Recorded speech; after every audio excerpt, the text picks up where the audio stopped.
Hearing this music again so soon after we had our last State of the Frogs address, but I am Boaton Blake, and I'm here to talk about the big news. If you follow TCU football, if you follow college football at all, you've heard what happened last night, that Gary Patterson has agreed mutually to part ways with the TCU Horned Frogs, and this has been crazy. This has been kind of one of the most wild 24 hours of my life when it comes to things to happen to me in sports. I think really the only one that ever has topped this is Kevin Durant leaving Oklahoma City on July 4th. But I just can't remember a time where it was something that I knew was probably coming later on down the pipe, but when it actually happened and had to go through it, it just kind of sent me speechless. And I know some people who follow the team kind of understand what was going on and kind of what led to this, but I know a lot of people, even just casual TCU fans or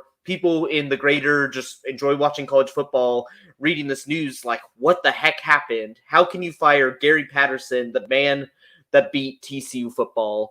And so today I just wanted to address y'all and talk to you about kind of how we got here, how we got to the point that Gary Patterson got fired.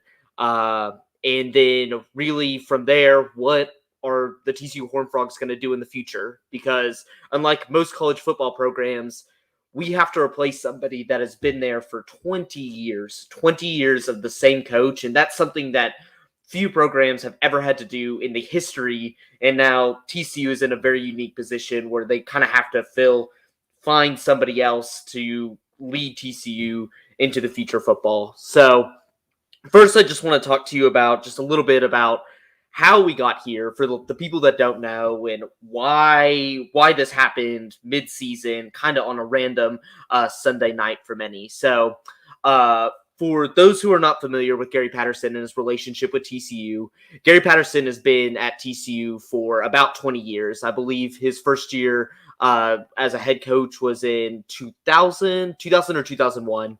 But before Gary Patterson came here, we only had, I believe, 6 winning seasons in the 33 years before them. So TCU football in the 70s and 80s was a complete disaster. We weren't winning any games. We were just basically a commuter school, and you could see it like where our commons is now used to be a parking lot.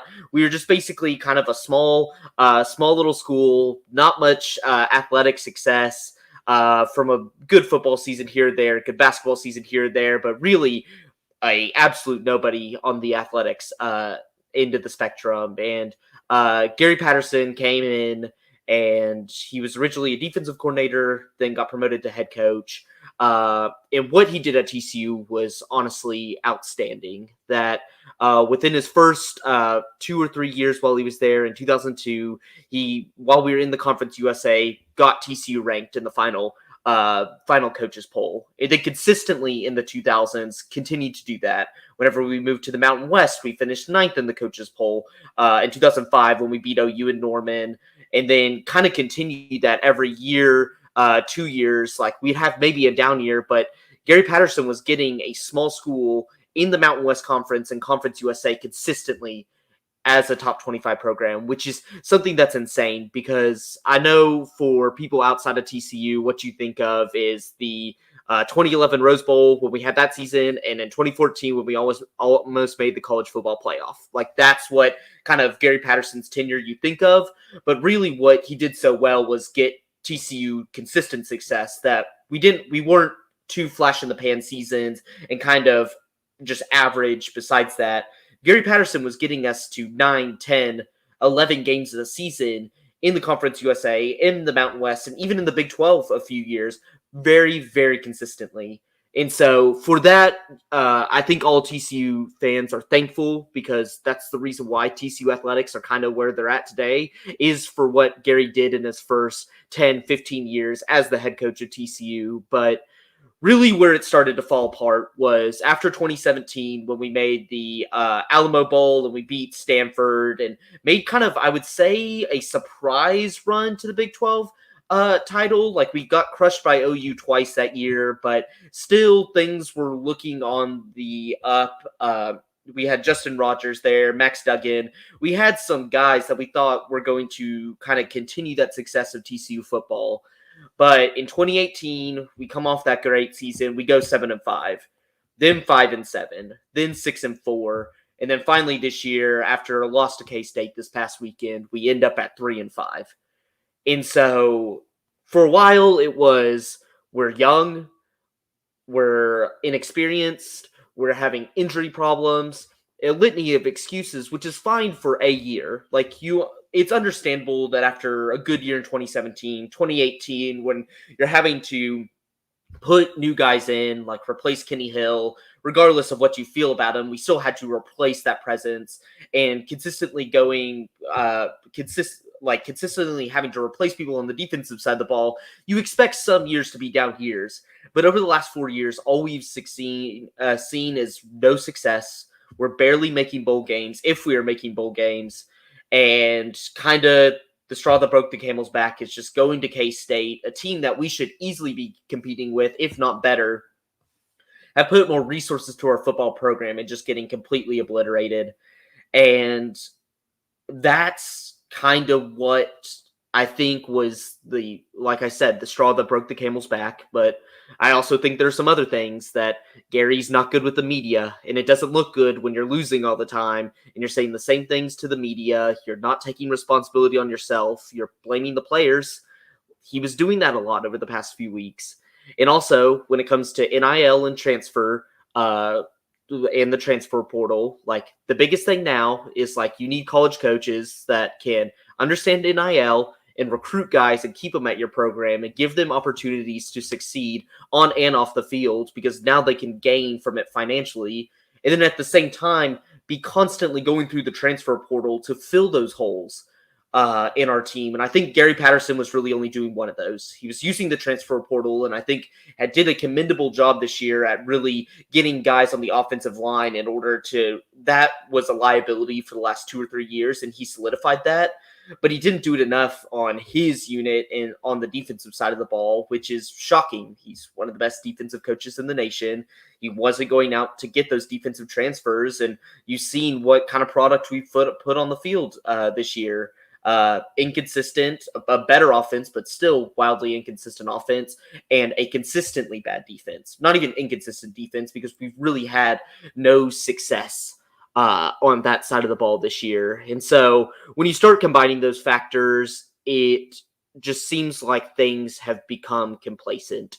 And I talked about it on the last State of the Frogs address, and I don't think when I walked through my solutions then, I didn't think Gary Patterson, firing him, was the first solution to go to. I thought we needed to clear house in the athletic department's office. We needed to provide him with coordinators, because I really wanted to give Gary a shot to make this right.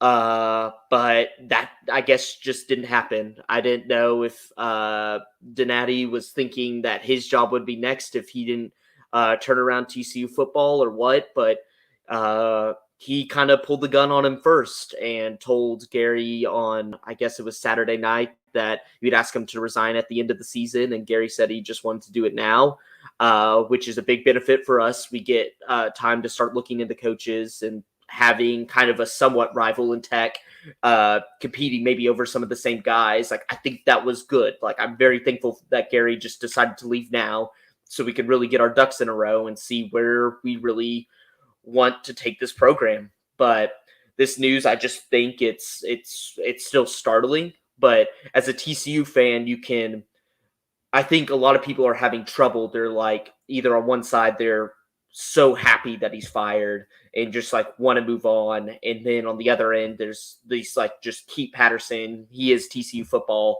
And I understand both sides, but I feel like coming from this, it definitely needs to be something where you can respect what Gary Patterson did for TCU football and where he got it. But you can also see that Gary Patterson is not the right guy right now for TCU football and where college football is generally uh, with the landscape of how things go with NIL, with transfer portals, his kind of mentality that I think is having. We see it with all the injuries that we're kind of running our players into the ground and the whole nobody's above the team. But you really need to treat some of those Zach Evans, some of those guys that come in and are like game changers for your team.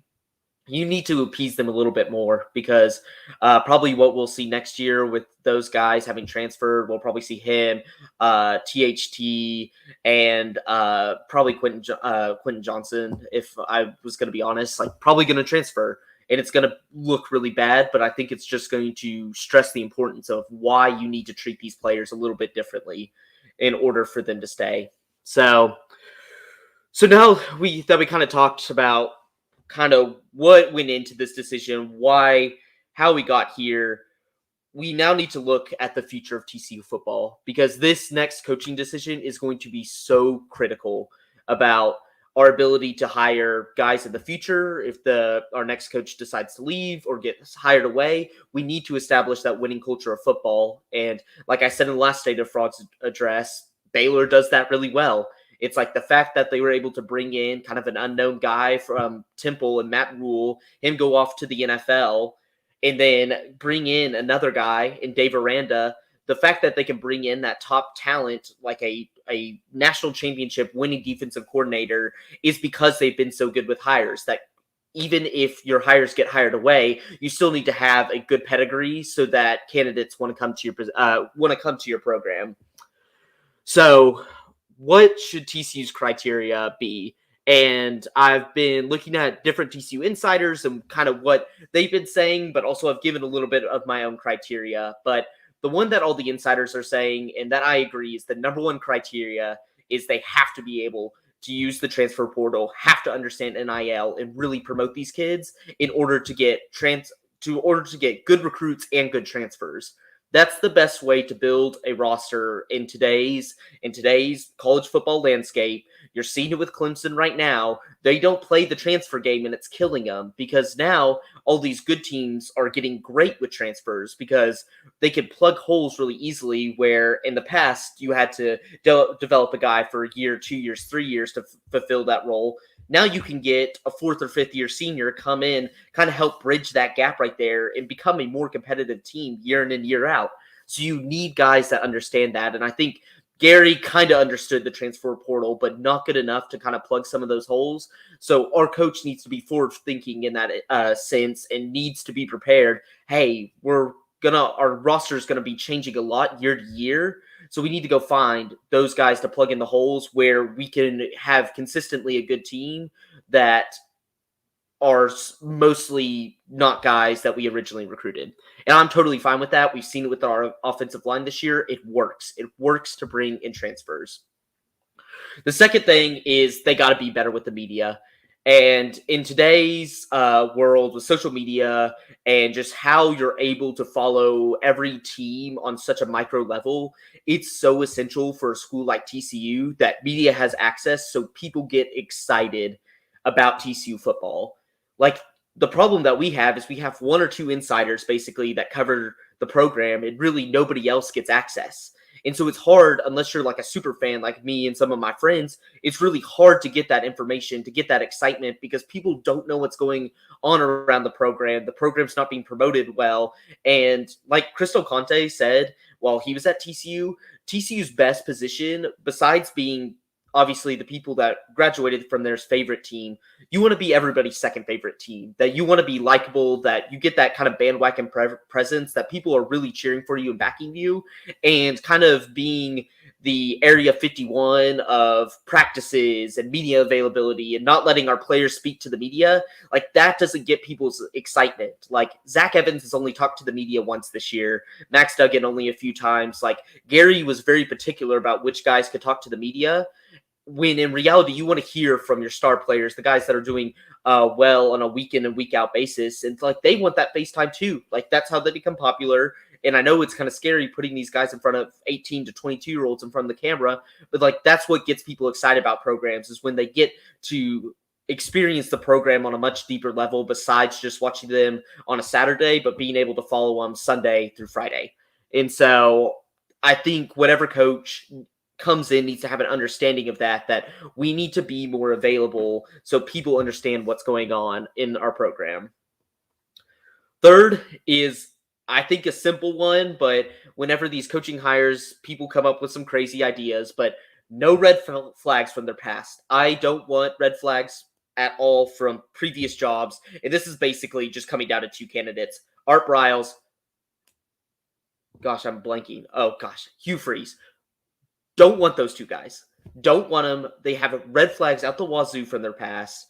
They obviously are, people will go to them because they're good coaches, yes, but they are horrible people. I don't want to touch any people like that. You got to go with, I would say, these younger guys, some of these guys from G5 schools, instead of trying to go with one of those you think is the best coach available, but has huge red flags. I don't want TCU to be involved in any scandals or anything like that in the future. It's key that we take a model that we have a high character, high integrity coach. I don't want to touch any of the Briles. I don't want him or Baby Briles. I don't want a Hugh Freeze type. I don't want any of those types of coaches that have been emboldened in scandals. Don't want them. Don't even want calls going out to them. There's plenty of good guys in the G5 level that are out there that we can go get. So we should go take those guys and not even consider these other ones. And finally, this one's more of a personal one, but it's just from my observations of kind of where college football is. But I would prefer a more offensively minded coach instead of defensive. And as y'all know, Gary Patterson, very defensive minded, but I think offenses are becoming so high powered now that defenses, even the best defenses, are really hard to catch up with that you can go 5 wide with your 5th worst receiver being significantly better than your 5th best corner, safety, or whoever's covering them. Like, we've seen it with OU when TCU plays them. Those good TCU defenses, they work most other schools, but when you go against that top tier talent, their 4th and 5th receiver can work you. Like, they can just beat you by the amount of talent that they have on that side of the ball. So I think it's easier and you can get more consistent results if you have better offensive teams than better defensive teams. That's just my thought. I could be persuaded either way, but I just seeing kind of how the Big 12 is situated right now, I think offensive teams have a better chance of being competitive each and every game compared to just like a defensive team. So seeing some of those criteria and like what I'm thinking about from what I want for a head coach, these are my top choices, and some of these have been listed by insiders as some of TCU's top choices, and my top 3 I think is the same as TCU's current top 3, which is Sonny Dykes, Jeff Traylor, and Billy Napier. So those 3 guys have been consistently throughout. Most of the insiders and sources are saying those are the 3 main guys that TCU is considering. And I think all 3 of those guys bring something very special to TCU's program, which I think would give us an awesome culture and a good element to it. So first with Dykes brings this heavy offensive prowess like we've seen with SMU. They're just kind of boat racing teams, maybe not as good defensively, but he's a really offensive-minded coach, and he knows how to use the transfer portal. Bringing in Mordecai, bringing in, I'm trying to think who's the Texas quarterback that they brought in? Can't remember his name, but he's consistently over the past 2 years brought in 2 transfer quarterbacks, which has really taken SMU from just kind of a middle to lower pack American team and now has them competing for an American championship year in and year out. So he understands how to build teams. He's actually been out recruiting TCU in many ways. Thank you, Bobby. Producer Bobby came in. Shane Buechele. How could I forget him? But so he brought in Tanner Mordecai, Shane Buechele, and that's why he's a really good team builder. That he's offensive minded. He's a good CEO. And what we're seeing, how he brought in Lincoln Riley's little brother as offensive coordinator, they seem to have things clicking in Dallas, which I think would be awesome for TCU, because one of the things we've seen with us is it's been a lot of old guys coming in, a lot of just old minds, and how, like, with Jerry Kill kind of being the CEO of our offense, Meacham kind of having handcuffed to that. We've seen some very stale offensive schemes. On defense, it's kind of been the rigid 4-2-5, how we've always run it. And I think that a guy like Sonny Dykes, he's more willing to go get those young coordinators, get some exciting schemes in there, would bring I think, a breath of fresh air for what TC wants to do, because we really do have the talent to do a 5-wide air raid, true air raid, kind of what they run, which is what we need to be doing, not this weird Jerry Kill, Doug Meacham handcuff offense that we're in. So a lot of people around TCU say he's kind of the number one choice right now, just because of his success at SMU, and plus he's had experience. He was an offensive analyst for 1 year under Gary Patterson, so very familiar with the DFW area now, very familiar with Texas recruiting. Obviously does an excellent job in the transfer portal to build teams, and just kind of brings, even though he's 50-51, feels like a youthful coach of kind of like where college football is shifting, and has, I think, like a really good mindset. The next is Jeff Traylor, who just signed yesterday. Of course, like an hour or two before the news, Jeff Traylor signs like a 9-year deal worth like $2-3 million a year for 9 years at UTSA, because really he's taken UTSA from a program that was just founded in 2009, 2010, and has them ranked, and did a great job last year. And he's doing an even better job this year, having UTSA going against UTEP this weekend, still undefeated. And Jeff Traylor, the reason why I like him is, number one, he just has the it factor. Like, this man, he followed around Chad Morris from SMU to Arkansas, and I have my thoughts about how Chad Morris is really not a very good football coach, but he's a really good recruiter.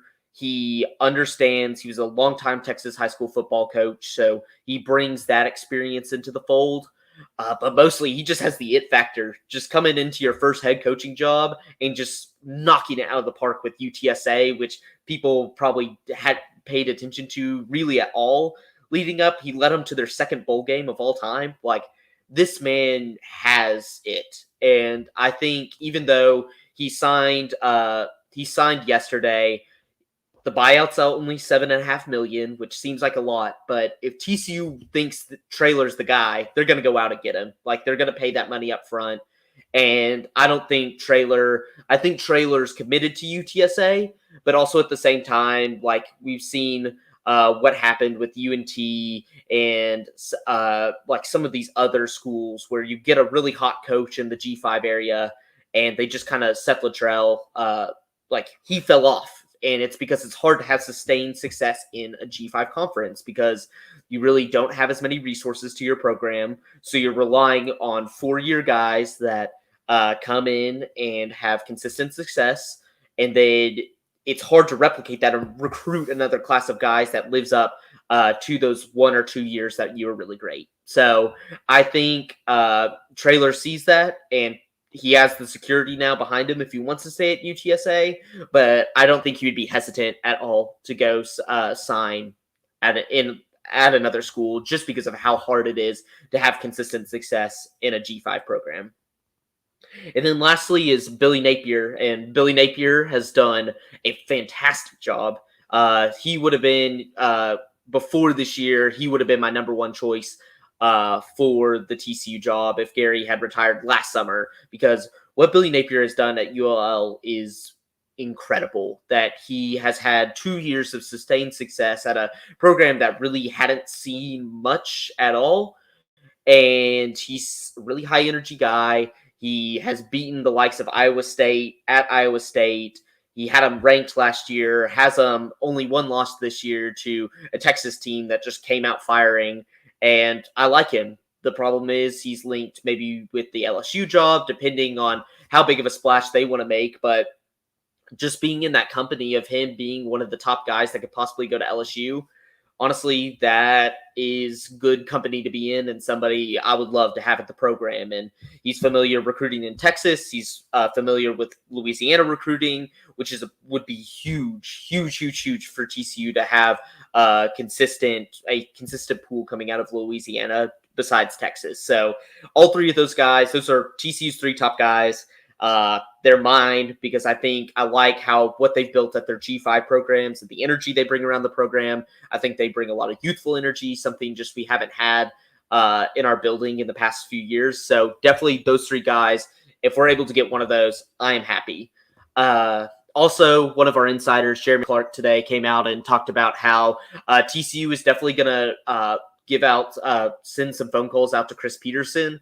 I think that one's more of a long shot, just because if you're going away from a place like Washington and taking some time off and you're already in your mid-50s, I don't know what his desire is to come back to college football and go through, like, he left because of the stresses of the job. And now I feel like the role of a college coach is even more stressful just because of having to basically appease your players so they don't leave you. So I don't know if you'd come back. Like, I think TCU's a really good job, but I don't know if you'd come back to just a really good job or if you'd be looking more for like a LSU, a USC, a really, really, really big job.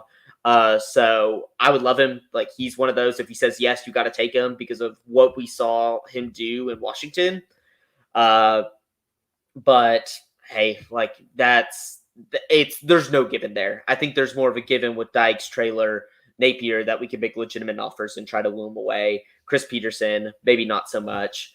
Some of the other ones that I know have one gaining a lot more traction is Jamey Chadwell, who runs a awesome, like, innovative kind of like RPO option style offense at Coastal Carolina. Obviously, they were the belle of the ball last year, the Cinderella story.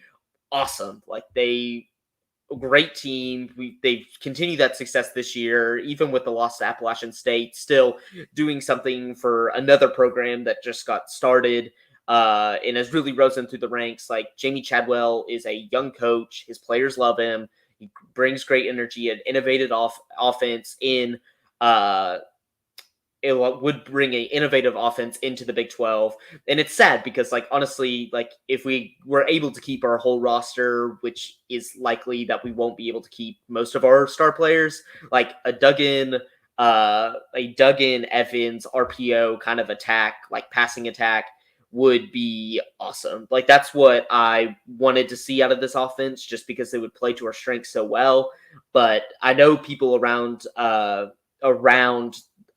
the TCU athletic department has said Chadwell has started to rise kind of into that top 3 level. That it initially came out that Dykes was going to be the number 1 guy, but now Chadwell is kind of coming into that fold.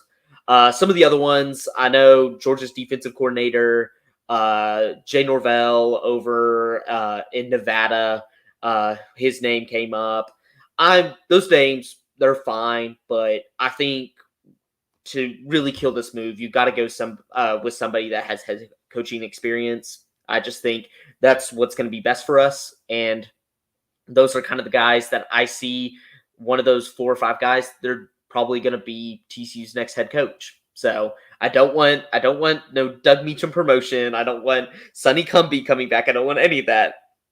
I think Dykes, Traylor, Chadwell, or Napier really give us a fun program, one that kind of brings us back to our roots of that scrappy dog, kind of the great G5 program, like scrappy dog Power 5 program. Like, I think he brings us, one of those 4 guys would bring us back. So, yeah, that was a lot to unpack, and something like I'll definitely be tweeting about and texting out about just as this goes along, because we'll probably in the next month or 2 know who our guy is, so we can get a guy in that office before early signing day in order to ensure that we have some semblance of a recruiting class come in next year. And ultimately, I'm really excited about our future. It sucks. It really sucks that it had to end this way, that Gary has to leave in the middle of the season, doesn't really get a proper farewell for what he did.